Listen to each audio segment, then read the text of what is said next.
And this is Ken Kraetzer for CBSI Talking Business, and also the Marketing Club in New York. We're going to share this interview with our colleagues at the MCNY, which we are members of, and we are very pleased today to talk to a U.S. Army officer. A little bit different for us, but he is a professor instructing marketing at West Point, and that is Major Maurice G. Kenner. Maurice, good to see you. How are you today? I'm pretty good. Thanks for having me. Oh, pleasure. Now, you got a chance to go to one of the events of the Marketing Club of New York a couple of weeks ago, talked by Bruce Biegel. What was that experience like for you? I would say it's pretty cool. So I'm by trade, I switched to the marketing functional area, which is just a specialized career field in the Army, which is solely focused on marketing. It was interesting to see so many people in the room from various backgrounds, whether it's from the Postal Service or some of the data firms. It was an interesting mix of people. And I guess a couple of things I took away from it were just how connected everyone was, that it moves as a whole career field. So a lot of the things that one industry is doing, the other industry has to pick up on a little bit. You kind of talked about it before we started recording, but an interesting thing I saw was the direct mail, right? Is that it was kind of a blast from the past that we saw it in the 90s and before that. And that's kind of the way ahead.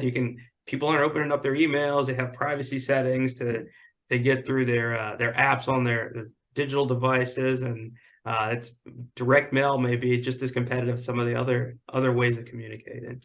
Well, with work at home, we all look forward to that moment when the mail arrives and seeing what's there, and we get 4 or 5 pieces of mail every day, and boy, they get a long look, compared to the 400 or 500 emails we get every day. Yeah, so, just go to their spam. Yeah. What was it like for you to be in New York City and in the heart of the business community and with all of the marketing companies represented? Oh, that was awesome. I got to meet some of also some people from academia that have been around the marketing career field for a long time. I think I met it. What was it? It was Deborah Fain. Yeah, really about when she was back at American Express when it was a small company. And it's interesting to see just like the progression of the companies and how their relationships with other companies have gone as well. It's really cool. Oh, very good. Well, if you would, and we had a chance to talk with Major Maurice Kenner as a professor at West Point, instructing in marketing and communications.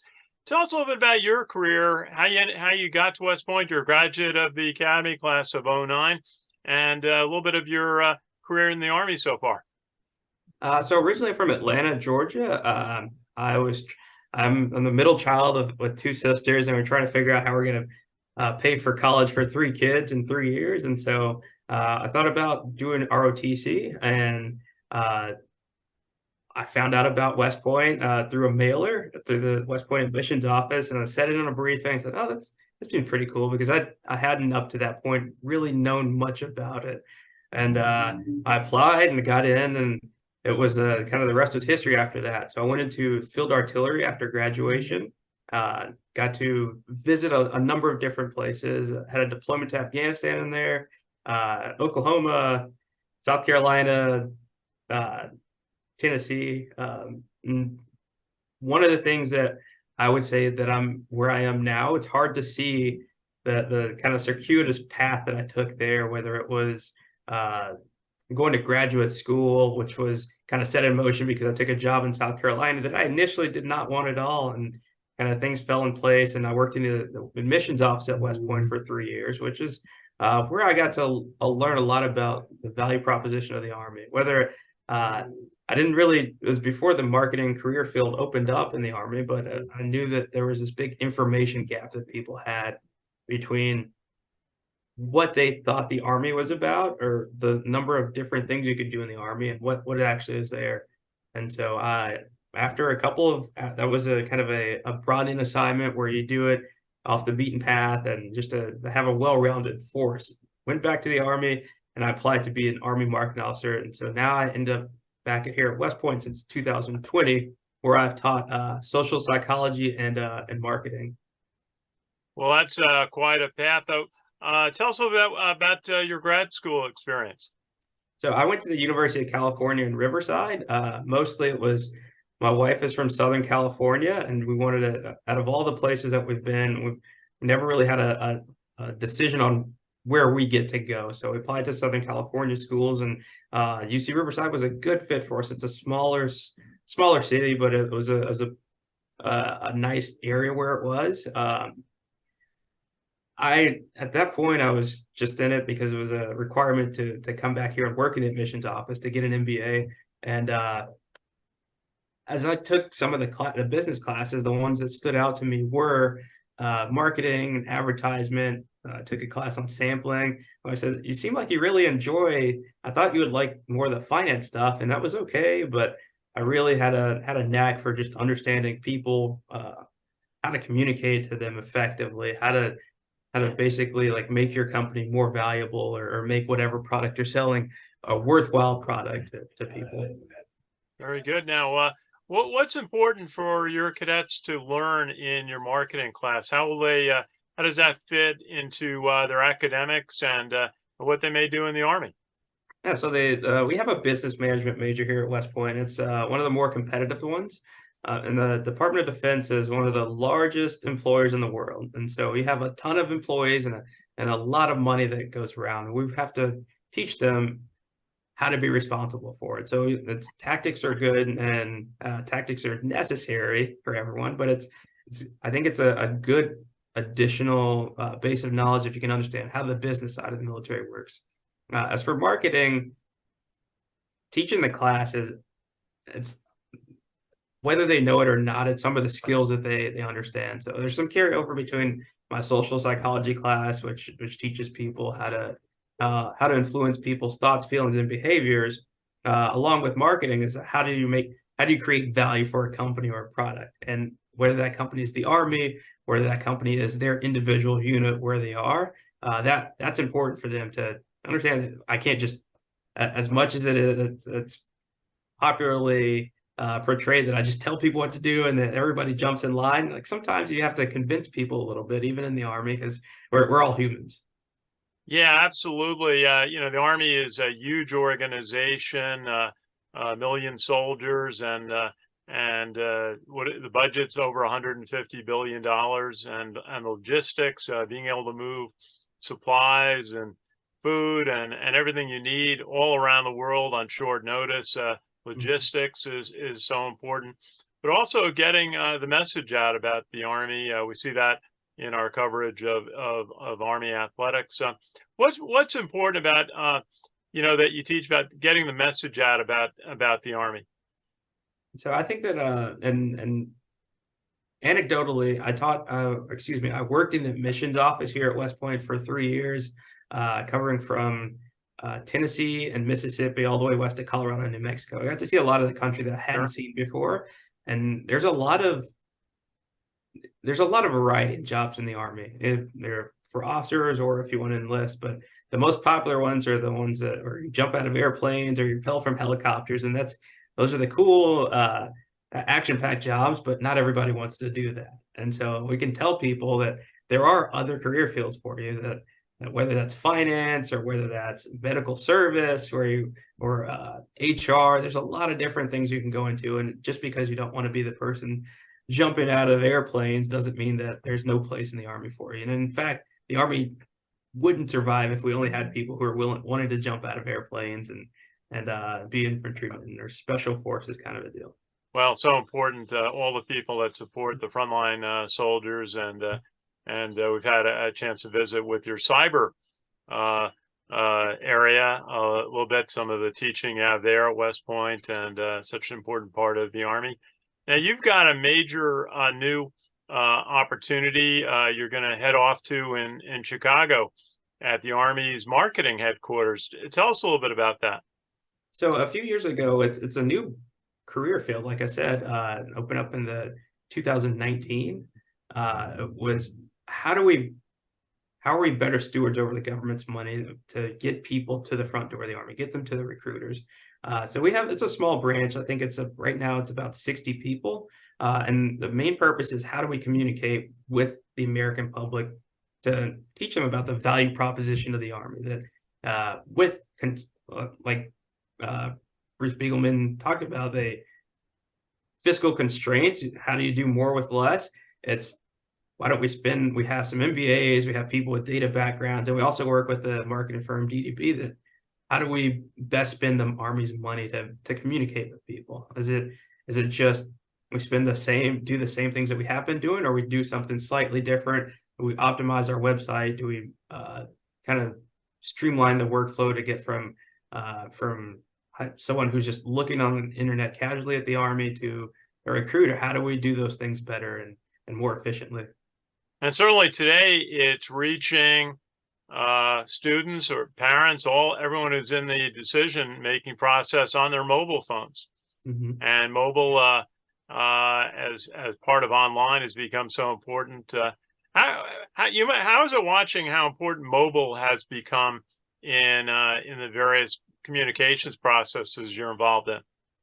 And so I don't want to oversell how much I'm doing with the marketing team right now, but just as we talk about the branch as a whole, or the marketing efforts of the Army as a whole, it's an ongoing challenge, the same as everyone else, with privacy settings. And how do we communicate with people, especially with things like TikTok, if it's something that's potentially a security risk, right? It's a unique challenge it's the most popular social media app right now for kids, for people that age, the cadets that I teach. But it's something that could possibly be vulnerable to hacking or whatever. It's how do we communicate to them on their own turf? I think it's a challenge that we're still trying to figure out as well.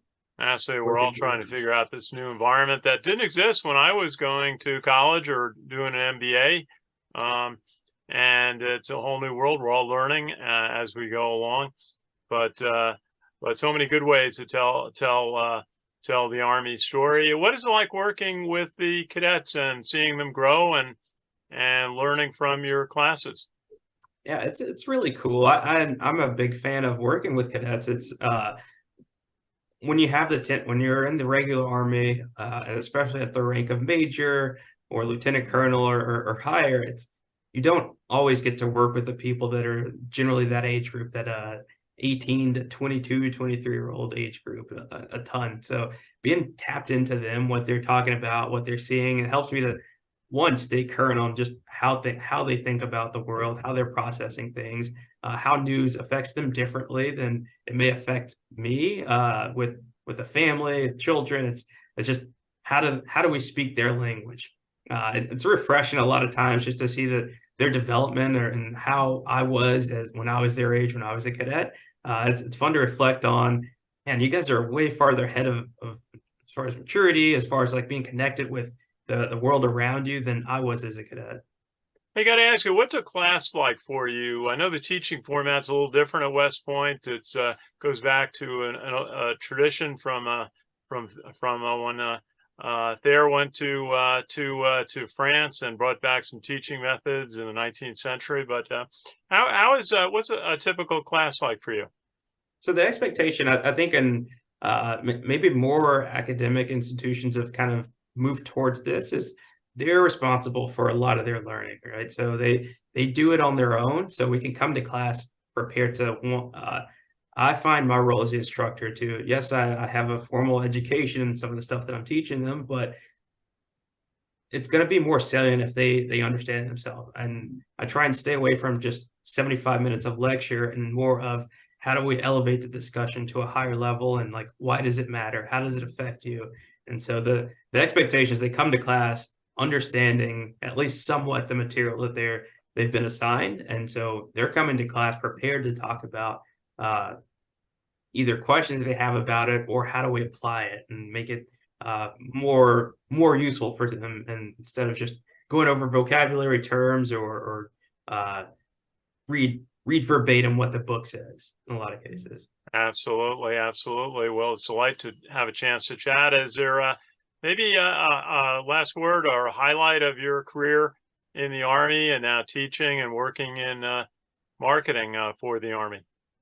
It's hard to say. It's when you're in the Army, I think it's easy to just take everything in stride. But when you look at it, it's been a long ride.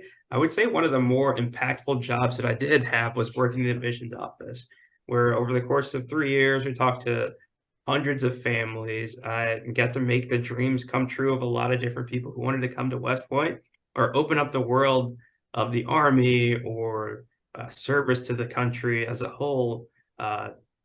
Something new that people might not have thought about, and that's where I felt like I made an impact. And so we're us who are in the Army right now are only going to be in the uniform for a certain period of time, but it's kind of what's your legacy that you're leaving behind. That with uh, working in the admissions office at West Point, working in Army marketing, or working with the cadets right now, you're trying to gear up the next generation of the military to be better than we are right now. Well, that's great. Just a delight to talk with you today, and we're glad that you had a chance to visit the Marketing Club of New York and hear the annual Outlook presentation from Bruce Biegel, who's been doing that for the club for 17 years, actually, and hear about the trends in marketing and in communication channels this past year. And we're going to wish you well when you leave West Point, head out to Chicago to the Army's marketing group there. That should be very interesting for you. Absolutely. I'm looking forward to it. And thank you for having me. Our pleasure again. Major Maurice Kenner is an instructor at the United States Military Academy and officer in the United States Army. And so thank you for listening. This is Ken Kraetzer for CBSI Service and the Marketing Club of New York.